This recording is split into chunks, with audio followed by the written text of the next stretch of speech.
What's going on, everybody? You found Bottom Tier Collectors. Always thank you for liking, subscribing, commenting. It is always much appreciated.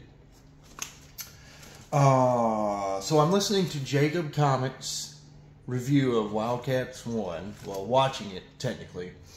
And, nice dude. Check out his channel. It got me thinking about characters that I like seemingly for no reason. Be it I just haven't read enough of these characters. I don't have any of these characters' books. I haven't seen them in cartoons, movies enough. Just for whatever reason, I consider myself a fan of these characters, and there's really no validation behind it. There's really no justification for it. So I'm going to expose myself today. I don't know everything about every character I collect. I don't know everything about every character I like. So maybe you'll find this fun. This is in no particular order other than company. I'd like to put Martian Manhunter first. That's why I put this figure up here. I don't own a single Martian Manhunter book. I own books with Martian Manhunter in them, but nothing titled Martian Manhunter. I thought his story in the DC 1 Million Omnibus I just recently talked about in a previous video was one of the most emotional issues of that entire event. He had a very dark story, and it really resonated with me. It really hit me in the feels. So I know base level Martian Manhunter stuff, but there's really nothing to justify why I like Martian Manhunter. You know, he's in Justice League International. I'm collecting the Justice League International line. I think he's a bit of a mother hen in Justice League International, but that's fine. He's comedy fodder in that story, and I know that. But yeah, Martian Manhunter's that first character that I like seemingly for no reason. The next character I like seemingly for no reason, other than pretty much it's funny, is Bloodwolf. And look at these covers. I love this one, Run, OJ Run. That's very indicative of the time this book was written in. And then here's his first appearance with the collector card. I like Bloodwolf simply because he's Image's Lobo ripoff. It's basically what Bloodwolf is. It's Sam Keith, Jim Lee, and Rob Liefeld, mainly Rob Liefeld, trying to create Lobo for Image, because Lobo, at the time all these books were written in, was huge. He stood shoulder to shoulder with some of the AAA characters in the DC universe. So that's the whole point Bloodwolf even exists.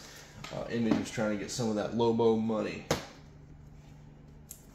And the 90s in general was just a time of extreme justice, and there's literally a team called Extreme Justice, and all the good guys were like over the top and kind of brutal, and it's just a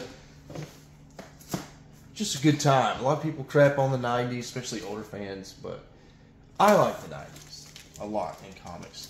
Next up, the character that inspired this video, Grifter. The first appearance of Grifter. You're not going to see him back here, so he's right here in the red mask. I hope I got a good shot of that. And then here's a Grifter number 1. I don't know if it's first solo Grifter or not. But yeah, I like Grifter simply because he looks cool. I'll be real. He uses weapons. I got into Grifter at a time when that's all I really wanted to read was mercenary type characters. Cable, Deadpool, Lobo. I've kind of gotten out of that phase a little bit. I've broadened my horizons. I'm looking for different things now in the hobby. But Grifter kind of came along in that space of time, you know, when I just wanted to read guys with guns kicking ass and taking names. And I still like Grifter. I think he's cool. I hate his current role in DC. They're making him like head of Batman's security detail. I think Batman doesn't need security. and Grifter has nothing to do with Batman. So I think that's dumb. That's why I'm not picking up any current Grifter stuff. I know there's like a Batman variant that's really cool and has Grifter on the cover, but I don't know. When my buddy told me Grifter was a Batman, I was just like, why? So yeah, Grifter, another character I like seemingly for no reason. Haven't read those books that I just put up, by the way. Next up, I've got Black Orchid. This is the first appearance of the current Black Orchid. She's a mantle character. I'm going to try to put this cover up close so you can see Black Orchid. She's very dark and in the corner of the cover. She's right here, down here in the bottom corner. Never read a single Black Orchid book. I've not even read this book. I've read a Wikipedia page on Black Orchid. I think what introduced me to Black Orchid was really getting hardcore into Neil Gaiman, like trying to see what else he did in Vertigo, and came across his Black Orchid miniseries. Thought the covers looked cool. They just spoke to me for some reason. And then I did a Wikipedia research, if you will, on Black Orchid and learned about her origin. I'm like, this seems like a pretty cool concept. I'm actually hunting down her first appearance, like. Not her first appearance, this is her first appearance. But the original Black Orchid, I'm hunting her first appearance. And I think Neil Gaiman wrote the second or third iteration of Black Orchid, her first appearance. But I think she has the ability to morph into things. I'm not sure, I can't remember. She has like plant power. She's got a lot to do with the next character I'm about to bring up. Being on plant power, and that is Swamp Thing. You already know I bought this issue. Etrigan's on the cover. This is the only Swamp Thing issue I own. I've read his Crisis on Infinite Earth tie-ins. I thought they were okay as far as tying into the event and being interesting. I read his Invasion tie-in to the Invasion event. And what else? I may have read the New 52 #1 just to try it out. And that's it. Well, I've seen the DC, it used to be called the DC Universe app when they were going to put DC TV shows on it. That's where Doom Patrol and Titans and Stargirl came from. And, I thought the show was cool, but I don't know anything about Swamp Thing, and I think the concept's cool. I think the power set's cool. I like the idea of the green and the red. I think it's cool that he's like a gatekeeper for life, creating energy on Earth. That's about all I can say about Swamp Thing, because I don't know a whole lot. Next up, I got Captain Atom. I think Captain Atom looks cool, and that's really going to be the theme of this video. I like these characters' appearances. That's half the reason we're drawn to comics, right? The art, the aesthetics, the way these characters look. May have read this issue. I know I've not read this issue. I have the Fall of Captain Atom from like 2015, 2016, maybe 2017. I can't remember. It was at the end, I think it was during the DCU era of DC after Rebirth, maybe. I can't remember. I think DCU may be between Rebirth and New 52. I get, they all run together. However, I have read his backstory. He's like a failed science experiment he's kind of like, his origin is kind of like the Hulk's origin a little bit, like a failed science experiment from the government. And then he gets in the machine you see him sitting down in. I think this is actually first Captain Atom in DC Universe, because he's a charlatan character.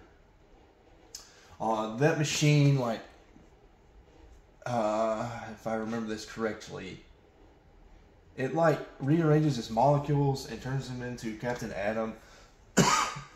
And he has the ability to like manipulate atoms and stuff. Really cool.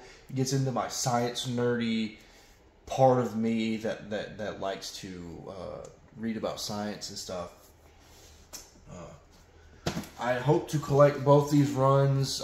Captain Atom in the future, that's like a, you know, after I get done with a lot of these current goals I have, Captain Atom is a character I want to move in on and start reading a lot of. With James Gunn and Peter Safran, you just never know. Captain Atom, I think Captain Atom should have a place in the DCU, be it a solo movie or a cameo in a movie. Next up, we got Azrael, and my first introduction to Azrael was Azbats. I've not read any of Nightfall. I mean, The Dark Knight Rises is my favorite movie of all time. Spoiler. I got sidetracked. Let me reel it back in. Oh, I also listened to an audio drama of Nightfall, which was really cool. I don't think it was verbatim from the comics, but it was a really cool take on Nightfall. I don't think I got through it. I don't think they had the whole thing uploaded to YouTube. It's on YouTube, though. If I could redirect you guys to it, I would. It's a really cool audio drama, and it goes pretty deep into the story, but again, I don't think it finishes it out. And then here's his first appearance. I've shown this book a couple times already. I got it signed by the inker, Kevin Nolan. And I think he looks cool. I've read his origin. I think I've actually read the entire Sword of Azrael. But I just feel like he kind of personifies what this video is about. I just don't know a whole lot about Azrael. I don't have any action figures. I don't have a lot of comics. I mean, this is almost basically it, what I own of Azrael. I used to have this whole entire miniseries, and then I used to have...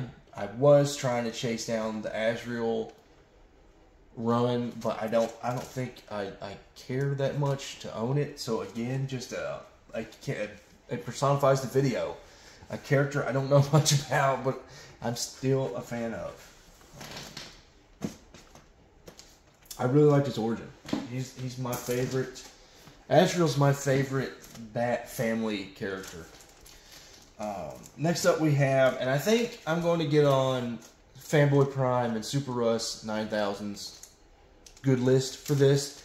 I go out of my way to talk about not being that big of a fan of Superman on this video, and I've been feeling guilty for it. I think it's time to quit mentioning so much how I don't like Superman, because there are iterations of Superman that I do like. There are takes on Superman I do like. Just want to put that out there. But the character I'm talking about is Hank Henshaw. No, not Hank Henshaw. Cyborg Superman. This is I want to say the first full appearance of Hank Henshaw, and most notably the death of Hank Henshaw. 465, I guess, is first appearance and cameo of Hank Henshaw. Correct me if I'm wrong, guys. That is first appearance of Cyborg Superman. I also have the collector poly bag. I don't have every cover of Adventures of Superman 500. I need to get every cover just because I like Cyborg Superman so much. But yeah, look at what Cyborg Superman looks like. I mean, look at that, guys. Isn't that sick? Cyborg Superman looks so cool. He's a little weak, and that's something I don't like about Cyborg Superman. He's kind of relegated to the B tier list of villains. He doesn't require the Justice League to be there to defeat him. He does well on a one-on-one setting in a fight. And that's something that kind of bugs me about Cyborg Superman, but at the same time, he's not Kryptonian, so he doesn't come with Kryptonian powers. So maybe it is fair that he's not quite as powerful as Superman. All I know about Hank Henshaw's origin is that he's in a plane that crashes. I don't know if he's an astronaut or he's in the Air Force or he's a citizen touring the world, traveling the world, or what. I don't exactly remember why he's in the airplane, but the airplane crashes, and I think him and his wife dies, and then he almost dies, and then I think he's recovered and experimented on and becomes Cyborg Superman. And I don't know how he's progressed over the years, but I know in the beginning he resents Superman a lot and blames Superman for the plane crash. Because I think Superman could not get to the plane in time.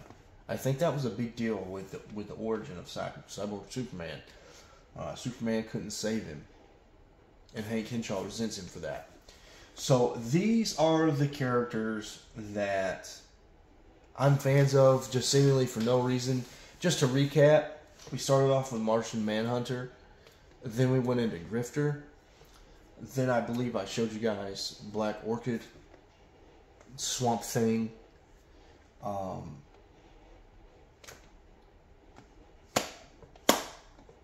trying to remember the list. Cyborg Superman.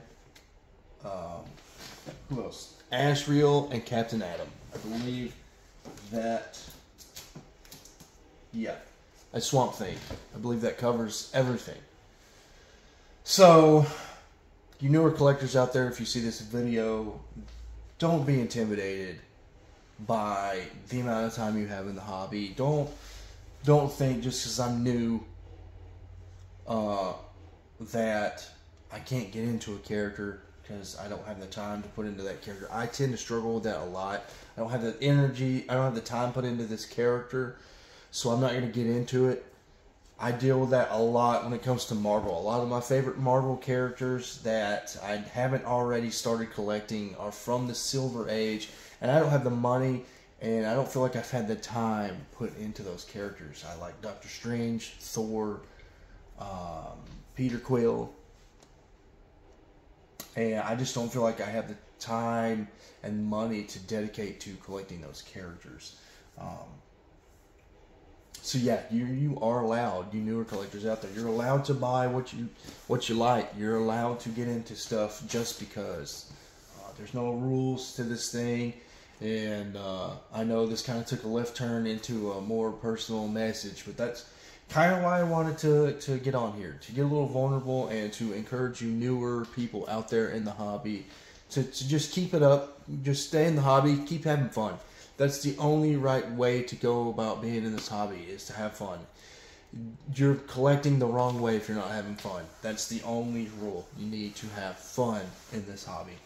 And thank you for watching this video, guys. What are some characters like this for you that you're into for seemingly no reason? Be they comic book characters or something else in pop culture. I'd love to hear your comments, or read your comments, I should say. Until next time, guys.